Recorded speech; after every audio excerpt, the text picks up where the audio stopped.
Et donc, pour conclure son argumentaire, il va terminer en citant un verset coranique. On ne va pas signaler la prononciation atroce de cette personne, qui montre tout de suite qu'il ne connaît rien à la langue arabe, et qui ne sait pas parler la langue arabe, et qui ne sait pas la lire. Donc c'est compliqué quand même de juger l'islam sans connaître la langue avec laquelle a été révélé l'islam. Ça revient à dire que Shakespeare c'est n'importe quoi, mais je ne parle pas un mot d'anglais. C'est compliqué quand même. Parce que vous savez que traduire c'est trahir. Donc c'est sûr que si on a lu Shakespeare en français, ça n'aura pas le même impact que si on l'a vu en anglais. Mais ça, encore une fois, on vit dans une époque où l'ignorant, il peut tout se permettre. Allah al-Musta'an. Donc, il ramène un verset où Allah Azza wa Jal dit كنتم خير أمة أخرجت للناس تأمرون بالمعروف وتنهون عن المنكر وتؤمنون بالله. dans la Surah 3 au verset 110, d'après la traduction approximative, Allah Azza wa Jal dit vous êtes la meilleure communauté qu'on ait fait surgir pour les hommes. Vous ordonnez le convenable, interdisez le blâmable et croyez en Allah. Donc il utilise ce verset dans cet extrait pour dire que voilà, le Coran nous dit que nous sommes la meilleure communauté sortie vers les gens. Et que, à travers l'histoire, ou encore actuellement, on voit que les musulmans, ben, c'est pas le cas, c'est n'importe quoi. Comme on a dit, voilà, les pays sont en sous-développement, les pays font ça, font ça, font ça. Donc, déjà, ce qu'il faut savoir, c'est que ce verset, c'est une preuve contre lui.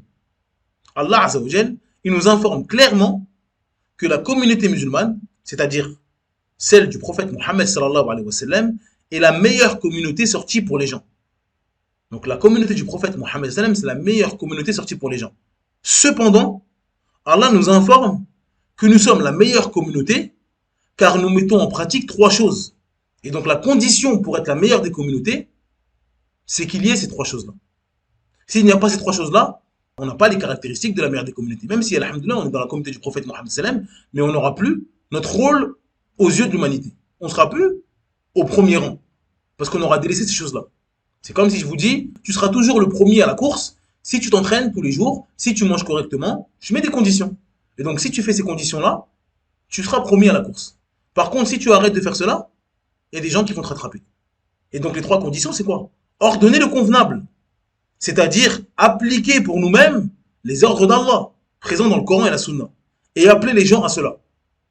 Donc la première condition, c'est que dans le Coran et la Sunna, on nous ordonne des choses, on nous interdit des choses. Et donc, si nous, on applique ce qu'on nous a ordonné dans le Coran, et qu'on s'éloigne de ce qu'on nous a interdit, et qu'on appelle les gens à suivre cela, on aura validé la première condition. Deuxième condition, interdire le blâmable. C'est-à-dire s'éloigner des interdits d'Allah. Donc dans le Coran et la Sunna, il y a des interdits. Il y a des choses qu'on n'a pas le droit de faire. Et donc nous, on doit s'en éloigner. Et on ne doit pas avoir les deux pieds dedans. Et bien sûr, on doit blâmer ceux qui transgressent cela. Troisième condition, c'est croire en Allah. C'est-à-dire avoir la croyance que le prophète Mohammed et ses compagnons avaient. Et bien sûr, ne pas croire des choses que le prophète n'a pas cru. Donc que ce soit des innovations ou des mauvaises croyances vis-à-vis d'Allah, des choses innovées dans la croyance. Et donc si les musulmans appliquent ces trois choses, là ils vont être la meilleure communauté sortie pour les gens. Sinon on ne mérite pas cette appellation. Et donc si les musulmans, à une époque donnée, et là on va dire à notre époque, n'appliquent pas cela, ont des manquements dans cela, si on regarde les musulmans au quotidien, est-ce qu'ils appliquent les lois d'Allah, la religion d'Allah dans leur vie? Et est-ce qu'ils appellent les gens à cela? Est-ce qu'ils s'éloignent des interdits d'Allah? Est-ce qu'ils s'éloignent de la médisance? Est-ce qu'ils s'éloignent du vol, du mensonge, de l'usure, des intérêts?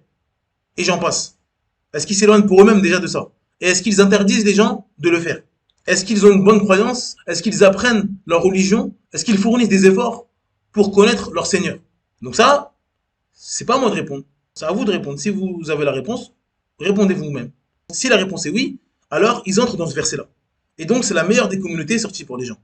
Si ils se sont éloignés de cela, alors ils correspondent au verset où Allah Azza wa Jal dit Inna Allah la yughayyiru ma biqawmin hatta yughayyiru ma bi anfusihim وَإِذَا أَرَادَ اللَّهُ بِقَوْمٍ سُوءًا لا مرد له وما لهم من دونه من وال. Dans la sourate 13, au verset 11, d'après la traduction approximative, Allah Azza wa Jal dit: en vérité, Allah ne modifie pas l'état d'un peuple tant que les individus qui le composent ne modifient pas ce qui est en eux-mêmes. Et lorsqu'Allah veut infliger un mal à un peuple, nul ne peut le repousser. Ils n'ont en dehors de lui aucun protecteur. Et donc, si les musulmans se sont éloignés de ces injonctions, et donc ils n'appliquent pas la religion d'Allah dans leur vie, et ils n'appellent pas les gens à appliquer la religion d'Allah, et ils ne s'éloignent pas des interdits d'Allah, et ils ne blâment pas les gens qui pratiquent les interdits d'Allah, et ils ne connaissent pas Allah et ils n'apprennent pas la religion d'Allah, et donc ils ne peuvent pas croire correctement en Allah, vu qu'ils ne le connaissent pas. Si ils ne pratiquent pas tout cela, et bien forcément Allah il va changer leur état. Et ils seront rabaissés, humiliés, moqués. Et des ignorants pourront prendre leur micro et leur ordinateur et faire des vidéos avec des arguments qui sont tous plus nuls les uns que les autres, et ça va fonctionner.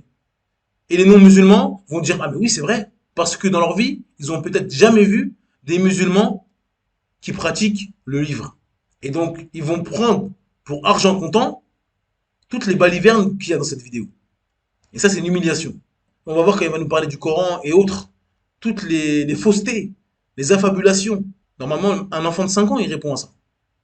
Mais aujourd'hui, ça passe. Parce que les musulmans, aujourd'hui, sont occupés à autre chose. Ils s'occupent à autre chose que d'apprendre leur religion et que défendre leur religion. Allahul Musta'an.